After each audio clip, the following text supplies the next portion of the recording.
કિસાન કોંગ્રેસના પાલ આંબલિયાએ પત્ર લખ્યો છે। મુખ્ય પ્રધાન અને રાજ્યના કૃષિ પ્રધાનને પત્ર લખવામાં આવ્યો છે। સેટેલાઇટ ક્રોપ સર્વે ઇમેજ અને જમીન માપણીનો ઉલ્લેખ કરવામાં આવ્યો। અત્યારે જ ખેતરોમાં જણસી છે ત્યારે જ સ્થળ તપાસની માંગ કરવામાં આવી છે। જણસ ઉપાડી લીધા બાદ સર્વેનો કોઈ જ અર્થ કે રસ્તો ન હોય તેવો દાવો કરવામાં આવ્યો છે। સાથે જ વાવેતરનો દાખલો ખરેખર વાવેતર અને સેટેલાઇટ ઇમેજનું ક્રોસ ચેક કરવાની પણ માંગ કરવામાં આવી છે। તો અત્યારે જ આ સાચો સમય છે તે પ્રકારની રજૂઆત મુખ્ય પ્રધાનને પત્ર લખીને કરવામાં આવી છે અને અત્યારે જ આ પ્રકારે સર્વે કરાય તેવી માંગ થઈ છે।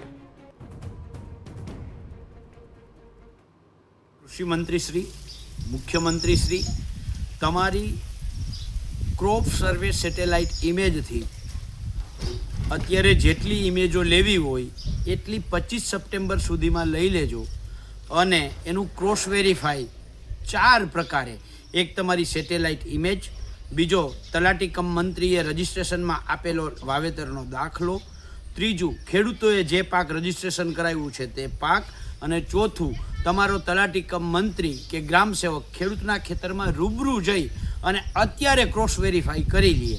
ખેડૂતોએ મગફળી, અડદ, મગ, સોયાબીન ઉપાડી લીધા પછી તમે જેવી રીતે તુવેર, ચણા અને રાયડાની અંદર 87,000 ખેડૂતોના રજિસ્ટ્રેશન રદ કર્યા હતા, એવી રીતે આ મગફળી, અડદ, મગ અને સોયાબીનમાં રદ કરવાનું દુઃસાહસ ન કરતા।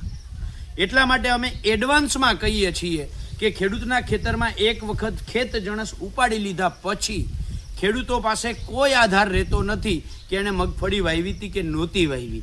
એટલે જ્યાં સુધી ખેડૂતના ખેતરમાં ખેત જણસ ઊભી છે ત્યાં સુધીમાં તમારા તલાટી કમ મંત્રી, ગ્રામ સેવક, તમારા ટીડીઓ, તમારા ડીડીઓ કે રાજ્યના ખેતી નિયામકે ખુદે આવીને ચેક કરવું હોય તો ચેક કરી જાય, પણ ખેડૂતોએ ખેત જણસ ઉપાડ્યા પછી એક પણ ખેડૂતનું રજિસ્ટ્રેશન રદ ન થાય